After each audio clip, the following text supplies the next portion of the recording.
ही concept बघत असताना आपल्याला जसं वॉटरफॉल इथे होत आहे, बरोबर आहे. इथे वॉटरफॉल कमी उंचीचा आहे का अगदी उंचावरनं पडतोय, त्याच्यावर आपल्याला वॉटरफॉल वेगवेगळे दिसतात.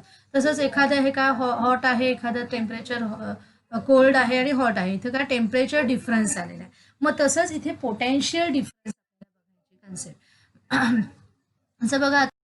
आपण नुसताच एखाद्या वायरला लावला तर काय आहे, तिथे आपल्याला काही दिसत नाही. तिथे त्याला आपण काही व्होल्टेज सप्लाय दिला, त्याला करंट सप्लाय दिला, तर तो काय होणार आहे, ग्लो होताना दिसेल. त्याच्यातून करंट हा काय होईल, फ्लो होताना दिसेल.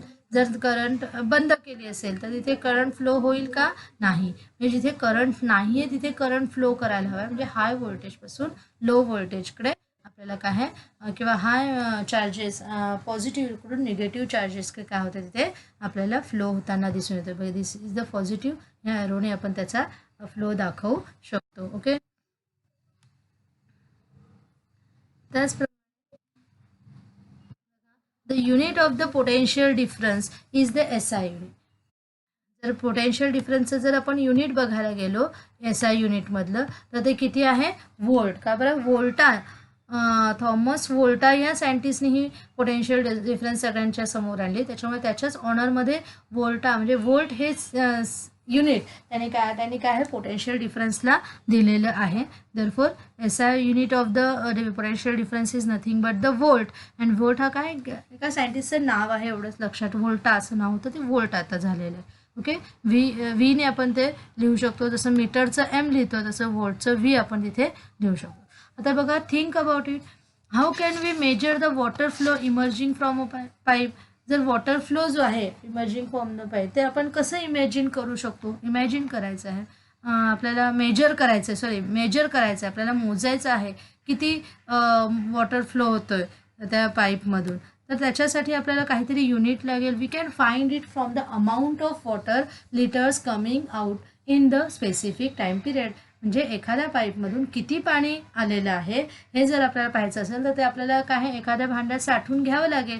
ते किती लिटर आहे, ते किती अमाऊंट ऑफ लिटर आहे ते आपल्याला मोजायला लागेल, आणि किती वेळात ते तेवढं साचलेलं आहे हे आपल्याला पाहावं लागेल. बरोबर आहे. मग तर आपल्याला वॉटर फ्लो एखाद्या पाईपमधून किती होत आहे हे आपण सांगू शकतो.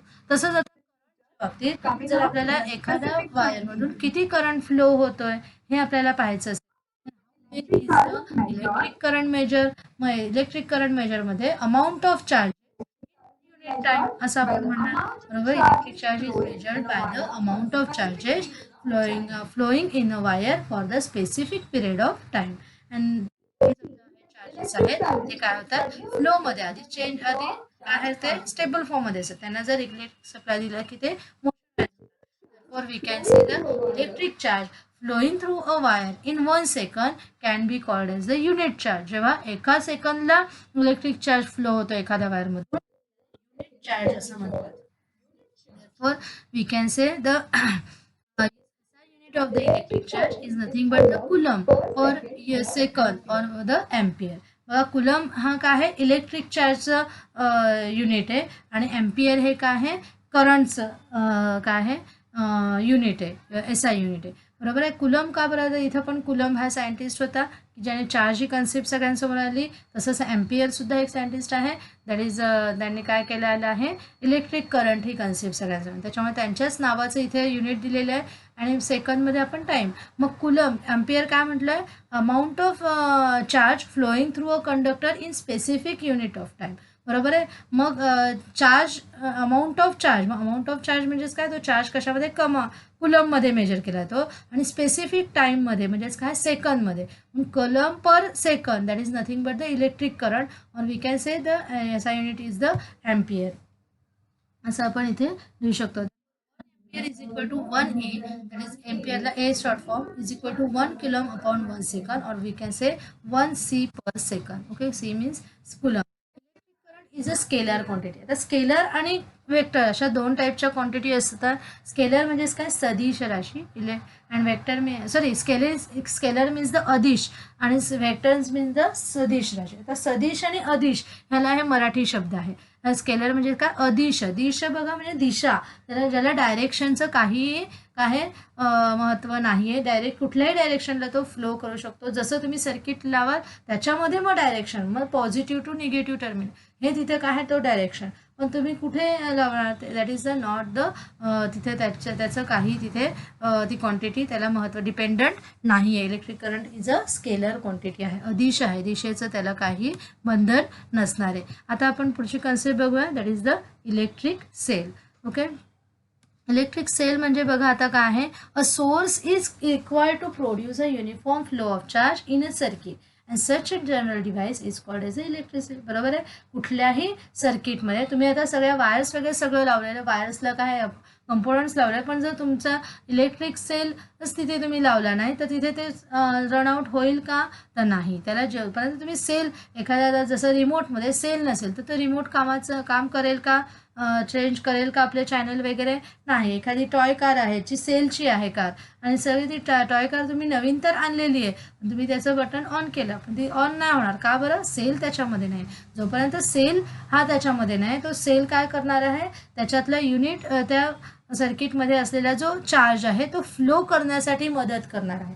चार्ज त्याच्यामध्ये असतो पण तो फ्लो मोशनमध्ये नसतो, मोशनाइज नसतो, आणि ते मोशनाइज करण्याचं काम हा इलेक्ट्रिक सेल हा करत असतो. ओके, अशा जनरल डिव्हाइसला काय म्हटलं तर इलेक्ट्रिक सेल असं आपण म्हणणार आहोत. बघा आता व्हेरियस टाइप्स ऑफ सेल्स आहेत आपल्या, जर आपण हे म्हटलं छोटे छोटे पेन्सिल सेल छोटेसे असतात, असे ह्या टाईपचे चपटे सेल सुद्धा जर आपण घड्याळ्यामध्ये वगैरे बघितले हे छोटे छोटे असतात, किंवा बॅटरीजमध्ये छोट्या छोट्या बॅटरीजमध्ये हे मोठे मोठे सुद्धा सेलचं आहे. किंवा त्याचप्रमाणे ही सोलार सेल असे असतात की जे सनलाईटमधली जी आहे एनर्जी आपल्याकडे आणून देतात, त्याचं कन्व्हर्जन इलेक्ट्रिकल एनर्जीमध्ये करतात. मेन फंक्शन काय आहे याचं, तर maintain a constant potential difference between two terminals. याचं मेन फंक्शन पोटेन्शियल डिफरन्स जोपर्यंत मेंटेन होत नाही तोपर्यंत इलेक्ट्रिक करंट काय आहे पास होणार नाही. therefore electric cell works on the electric charges to maintain a constant potential difference. त्याच्यामुळे इलेक्ट्रिक सेल हे काय आहे ह्याच्यावर वर्क करताना आपल्याला दिसेल की ज्याच्यामध्ये पोटेन्शियल डिफरन्स हा कॉन्स्टंट असणार आहे. लक्षात येत आहे. मग आपण टाइप्स ऑफ सेल्स बघायला गेले, ड्राय सेल्स आहेत.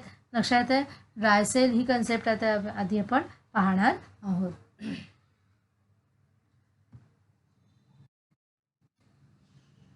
पहिले आपण ड्राय सेल बघूया. These are the types of dry cell. छोटे त्याच्यामध्ये जसं काय एखाद्या रेडिओमध्ये, टेप रेकॉर्डरमध्ये, आपल्या आपण म्हणू शकतो इथे घड्याळामध्ये, टॉर्चमध्ये, हे आपल्याला अशा टाईपचे रिमोटमध्ये आपण म्हणू शकतो, कारमध्ये, हे अशा टाईपचे आपल्याला ड्राय सेल इथे यूज होतात. आता ह्या ड्राय सेलचं बघा कसं कन्स्ट्रक्शन, रचना कशी आहे, कन्स्ट्रक्टिव्ह पार्ट कसा आहे तो, आणि मग कसं ते फंक्शन करते.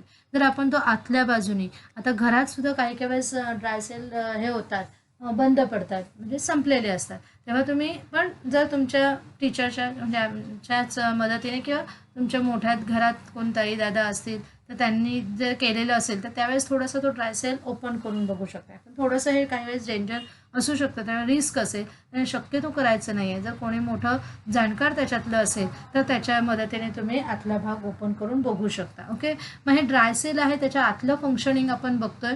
हा सर्वात मिडलला एक खालचा बाजू आहे तो निगेटिव्ह टर्मिनल आहे, वरची एक पॉझिटिव्ह. बरोबर आहे, त्याला मायनस आणि प्लस हे निगेटिव्ह आणि पॉझिटिव्ह टर्मिनल. आता हा जो खालचा भाग आहे तो आतल्या बाजूने बघा हा रॉड टाईप असतो.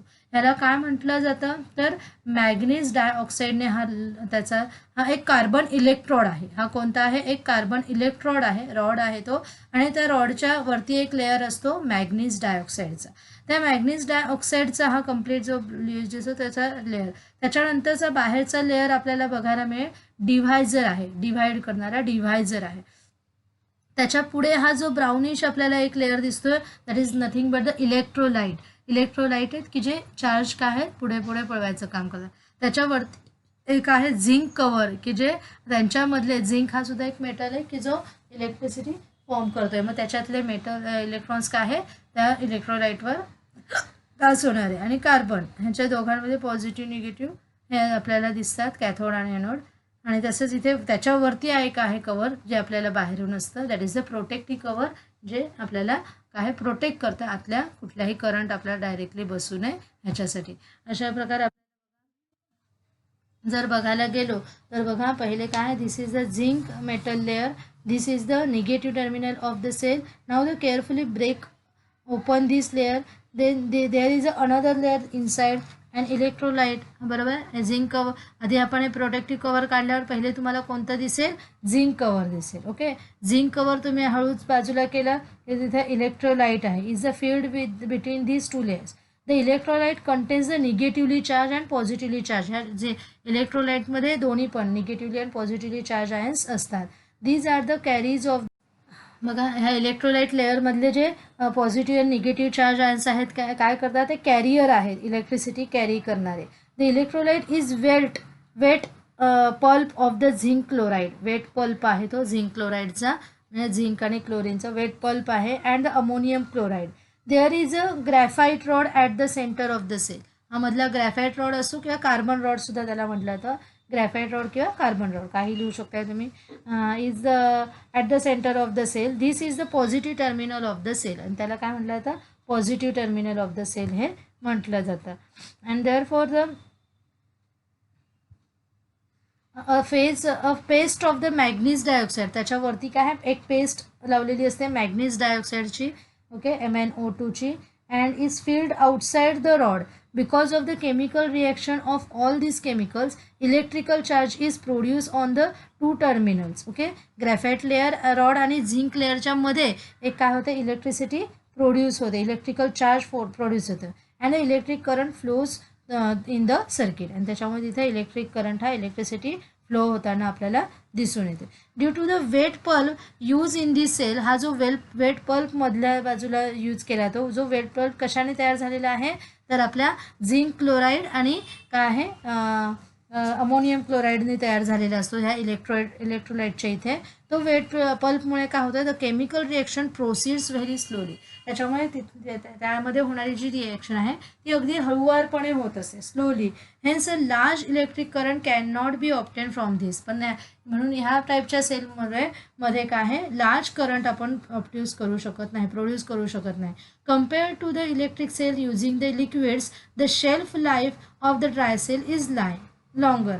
बरोबर आहे. जर आपण इतरांशी कम्पेअर केलं तर ह्या ड्रायसेलची त्यातल्या त्यात लाईफ काय आहे, थोडीशी लॉंगर असते, म्हणजे जास्त काळपर्यंत हे टिकू शकतात. Dry cell are very convenient to use as these can be held in any direction with respect to the ground and can be use in the mobile instrument. आपण वेगवेगळ्या ठिकाणी हे खूप दिवस पण टिकणारे असतात, त्याच्यामुळे आपण हे डे टू डे लाईफमध्ये इझिली यूज करू शकतो. पण ह्याच्यामध्ये एक ड्रॉबॅक काय आहे की ह्याच्यामध्ये हाय इलेक्ट्रिक करंट मात्र आपण याच्यामध्ये फॉर्म करू शकत नाही. ओके.